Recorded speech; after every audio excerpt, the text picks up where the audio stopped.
The British Touring Car Championships is still one of the most popular motorsports here in the UK, and in 2018 is celebrating its 60th anniversary. But where did it start and where's it going? Well, I'm here at Autosport International to find out.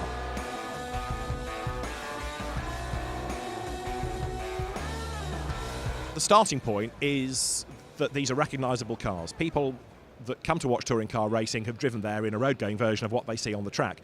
But if you wind the clock back, a lot of it, and I'm not just saying this, but it is down to Alan Gow. It was a good domestic, saloon car championship, touring car championship.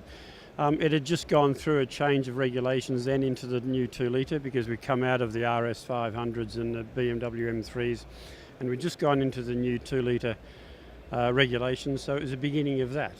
So that's when I came in. Seen a lot of different regulations, a lot of change, but I mean, we've got more cars on the grid than we've ever had now. It's probably closer than we've ever had. Nothing gives you what the British Touring Car Championship does in terms of a crowd, in terms of the following, in terms of the racing, in terms of the television. First of all, the drivers there, they work really hard and they put on a hell of a show, I have to say. The formula works.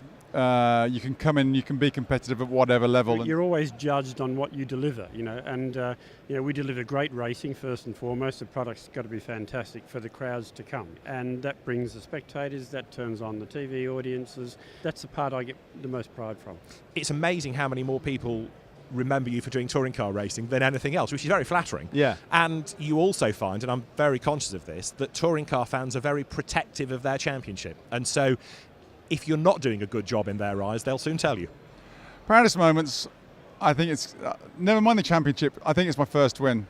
Because Donington, taking 250 grand out of Alan Gow's pocket was a pretty special moment. Brands Hatch 2009 when I claimed my first championship. First championship win, it's something which I strived for as a kid, growing up watching touring cars.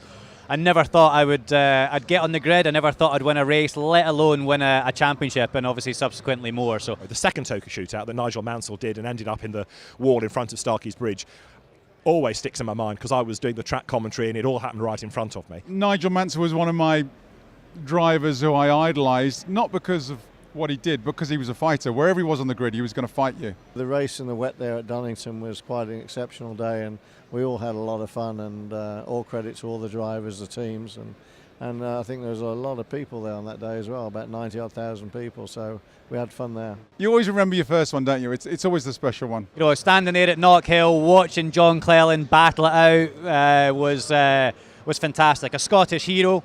Something I still look up to. And this year we're seeing the reintroduction of Alpha. I remember Gabriele Tarquini winning back in the 90s, but we got Alpha back for 2018. Look, one of those great iconic names in touring car races and in history of the BTCC. It's another one of the great names that are competing on our championship. I love this championship. It's my life. It's what motor racing should be.